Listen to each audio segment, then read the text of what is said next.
this with the radial collateral ligament sprain? You could. Okay. The reason why it's associated with the UCL is because there's some fibers that are attached to it. So if you open up that joint, it'll tug and tear at TFCC as well. On the flip side, if you ulnarly deviate, ulnar deviation is this way, right? And so you could potentially pinch, and if there's a rotation, it's just like a meniscus mechanism. Compress with the rotation, you'll tear it. Okay, you could get it with a RCL sprain. Sorry, keep getting this mixed up. Ulnar collateral ligament sprain. So if you sprain this, if you stretch this, it'll tug at the TFCC. Even though you're opening it up, it'll tug and potentially tear the TFCC. It is also associated with a radial collateral ligament sprain, the same mechanism as meniscus. Okay, so it could be damaged by compression. It could be damaged by opening up that side as well.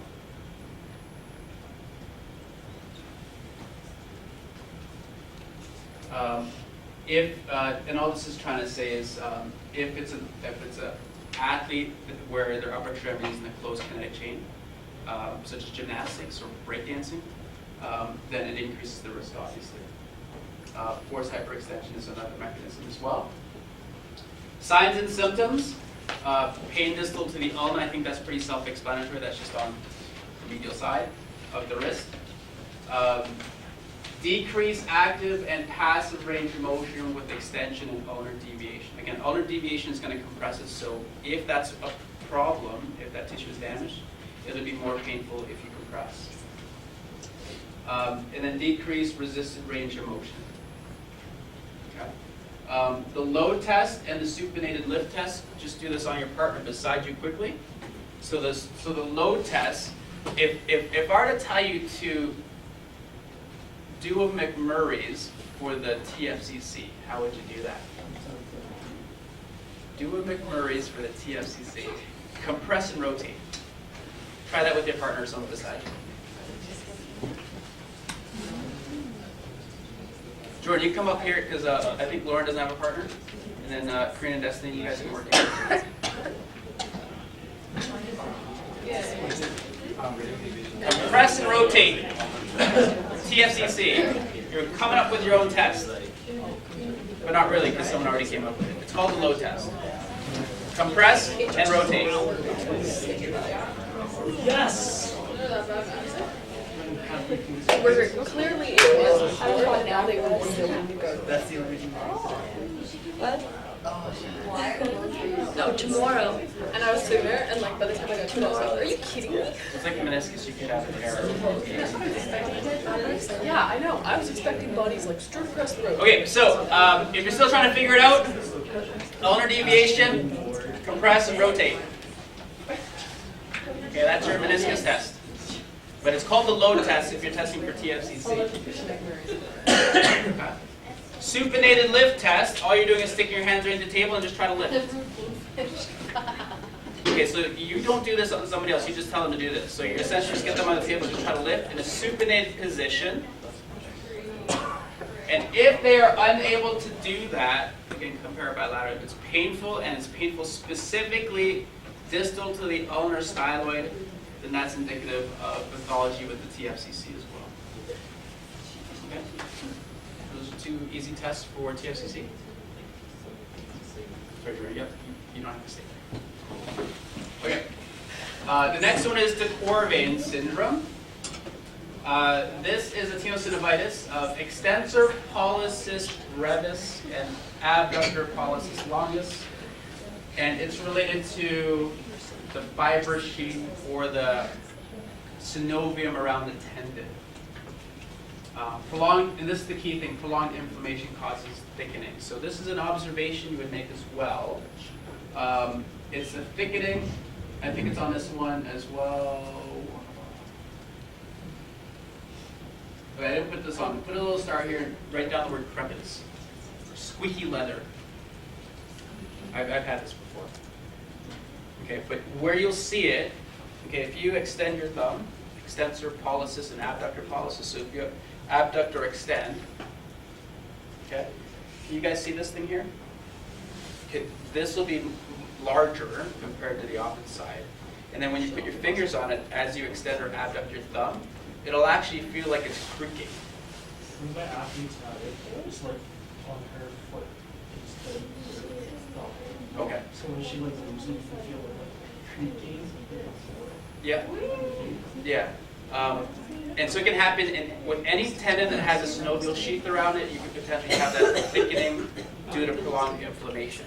In this particular case, it's called the core vein. I've never even looked up what the core vein is, but that's what it's called. Okay. In some instances, when you abduct and extend, you might even see the skin vibrate. That's how much thickening crepitus there could be. Okay.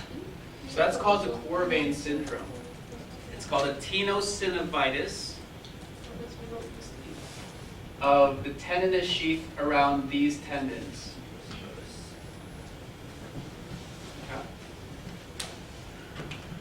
That's dorsal tunnel number 2.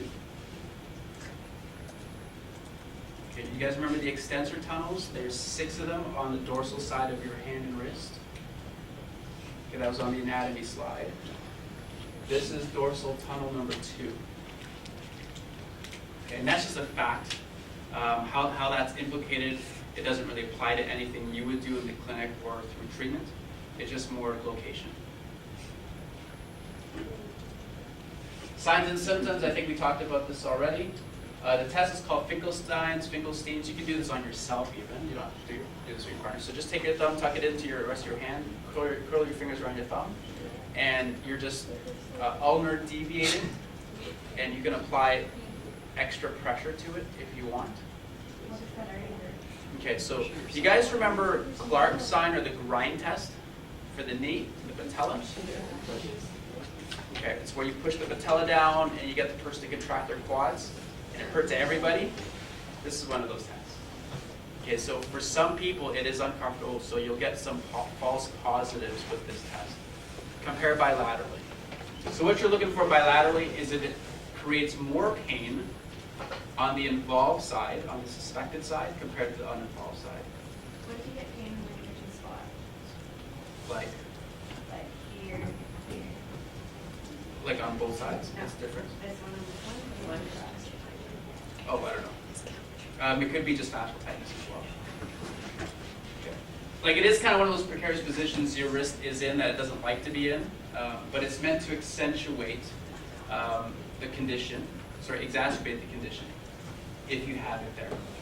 Okay, so again, you have to compare bilaterally with this because there is a chance of false positives.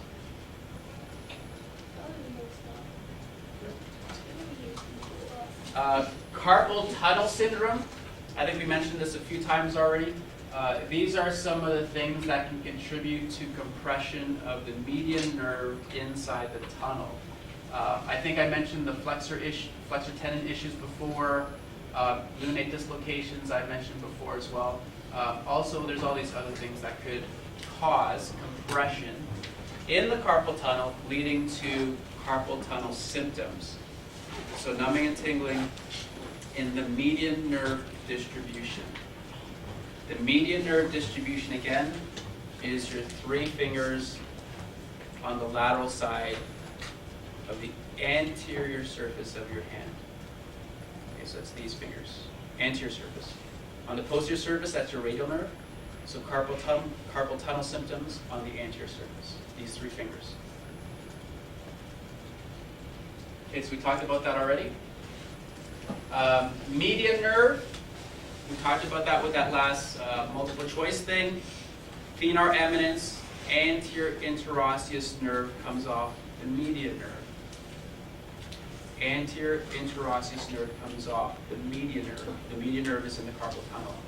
So with prolonged nerve pathology from carpal tunnel, it'll shut down the anterior interosseous nerve and cause the thenar eminence to atrophy. Okay, hence that statement. Here are some other symptoms as well. The 2 tests for carpal tunnel, there's Tunnels, you just tap right over the anterior surface of the wrist. And there's Phalen's and reverse Phalen's, reverse Phalen's. Okay. And the reason why this works to increase the symptoms is because you're increasing the pressure in the carpal tunnel by hyperflexing or hyperextending at the wrist. You're supposed to hold this anywhere from 30 seconds to 60 seconds, depending on the source that you read. Okay? But that's called Phelan's test. In Starkey's book, they have the therapist grabbing the person's hand and actually passively putting their wrist into flexion or extension, holding it there.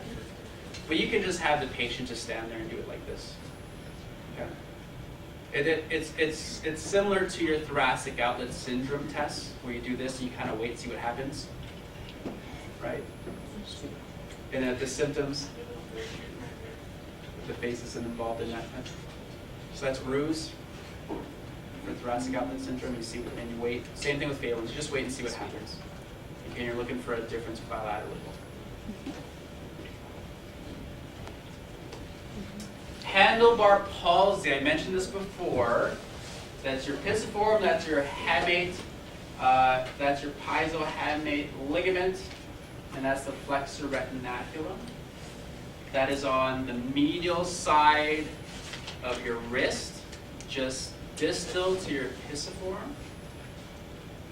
And that's where the tunnel of ganglion is. Ulnar nerve.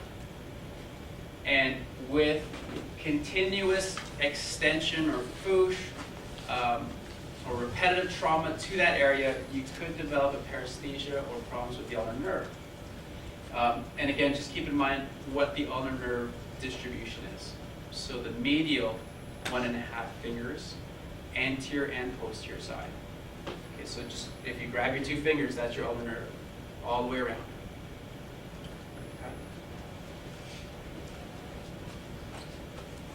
Paresthesia in those digits, and then tunnel of ganglion tenderness. So if you're palpating in the pisiform and anywhere around it, and if it's tender, put that together with the person's history,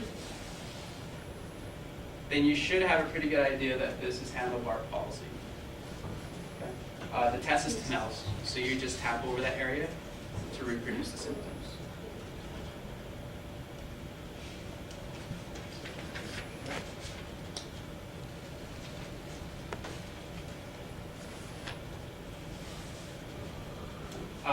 Vascular compromise is another consideration for the hand and the wrist. It could be a result of fractures, dislocations, compartment syndrome, or thoracic outlet syndrome. There is a test to look at the patency. You guys know what patency is? I don't mean like patents as in like Apple versus Samsung patents. But patency, unobstructed flow through a tube, if you will. Okay, so if things are able to move through a tube relatively easily, like you have a patent airway, you have patent blood vessels. So to see the patency of those blood vessels or circulation into the hand is something called Allen's test. You guys ever play that game where you squeeze your fist, you pump all the blood out, and then you hold your wrist and you open your hand, you're like, oh, and you feel the tingles? It's kind of the same thing. But instead of wrapping your hand all the way around your wrist, do this. Pump all the blood out, and then put pressure on your radial nerve, and then on your ulnar nerve on the opposite side. Open up, and then release one. And then kind of have an idea of how fast the blood goes into your hand, and then do the same thing. And release the ulnar nerve. Between the radial and the ulnar artery, and arteries I'm talking about. Between the radial and the ulnar artery, which one do you think provides more flow into the hand? Just by the results of just doing this quick little test. Which one puts more blood into the hand more? The radial. Okay. It's a much bigger artery going into the hand. So that's the main blood supply, but just realize if the radial nerve is compromised, radial artery is compromised, the blood can still get through into the hand through the ulnar. It's just not as good. That's called Allen's test. Okay. You don't have to, like if you're trying to type the description of how to do these tests, you don't have to, because that's all in the assessment PowerPoint, which is the one we'll take a look at on Monday. Okay. So that's how you figure out vascular compromise. Ganglion cyst. How many of you guys have one? Okay. Well, I got one. You guys can take a look at this. I really don't know where this thing came from. It kind of bothers me though, but it's a herniation of a tendon sheath or joint capsule. That's the only thing I've been able to find. Everyone says it's controversial where these things come from and how they develop and so on. But people think it's just because of a weakness in the sheath or in the joint capsule, and then it just herniates. They've taken some of the fluid and they've analyzed it and some of the tissue from these cysts, and they've noticed that the tissue that encapsulates the cyst is very similar to the same tissue that makes up your joint capsule, which is why they think it's an extension of the joint capsule.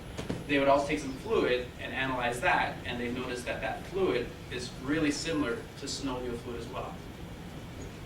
So that's where they get the idea that it probably is an extension of the joint capsule. Benign tumor mass, dorsal side, result of wrist sprains. That's controversial. Sometimes they just pop up. And these are the signs and symptoms. Some of them are hard, some of them are soft. The consistency might be a little bit different. Some of them move a little bit more than others. This one's on the dorsal side, mine's right here. You guys see that, by the way? It's pretty pudgy. It doesn't really bother me though. I always worry when I look at it because I always think for some reason it's going to do something to my artery. But I still have a pulse, so I think I'm alive. So I don't know where it came from. I haven't really had foosh, like that hasn't happened. Just it was there. It was small, went down, but it just kept growing, and I guess that's it. It's been like that for about 3-4 weeks now. Is it really a concern? I don't think it's a concern, to be honest. There are some cysts that are so large that it does affect your range of motion. In those cases, people get them removed. It's a day surgery, local anesthetic. They just cut the skin, take it out, and then sew the skin back up. Any questions about the conditions we went over? Okay, there's a bunch more, but this is the halfway point. So based on those conditions that we talked about, what is that? Chewbacca. Wow. Okay, let's do this. We'll take a break after, okay? So here is a list of things. So these are all the conditions we just talked about, by the way. A patient complains of acute posterior wrist pain with a deformity. What would you say is the best IOS? Now that's all the information you have. What do you think is the best IOS? Okay, so talk about that with the people in your group. So Lauren, you can stay up here. And then Jordan, you can join Lauren and Danielle back there. Okay, and then Destiny, how about 3 of you guys? And then Karina, you just join the 4 here. 1, 2, 3, 4. We have 5 groups. So let's get 5 results in. We'll talk about it and then we'll take a break. 2 minutes to talk about it. And again, you have to be able to rationalize why that's your answer and why the other ones are not the right answer.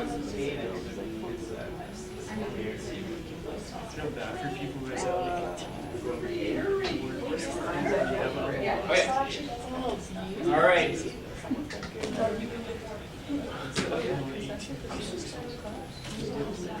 I don't know, ask Bren, when's your final spot?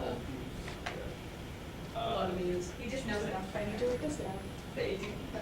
You want to know Okay. Like the last person. Yes. So these 2 are the questionable ones, the bottom one. So let's take a quick look. We were the ones that took number 3, but we ruled it out after and fixed it. Okay, so does everybody agree it's this one? Okay, why not this one? Because there's no deformity in the handlebar. There's no deformity with the handlebar. Good. And also, where is handlebar? Dan's here. It's not closer. So that's good. That's out. This one? TFCC, no. Yeah, there's no deformity there. The core veins, there could be a deformity. That's that swelling that we're talking about. Polys fracture, that's obvious. Hamate fracture, you probably won't see a deformity with a hamate fracture either, because it's going to be hidden underneath the hypothenar, under the muscle. Silver fork, so this was the questionable one. Yes, yes, yes, but no. Okay. So all these fulfill that up there, but not this one. So therefore we're left with that one. Okay, so that's a yes, that's a yes, yes, and a yes. All posterior, all with a deformity. Good. Any questions about this? Okay, let's take a 5-minute break, and then we'll finish up the rest of this after.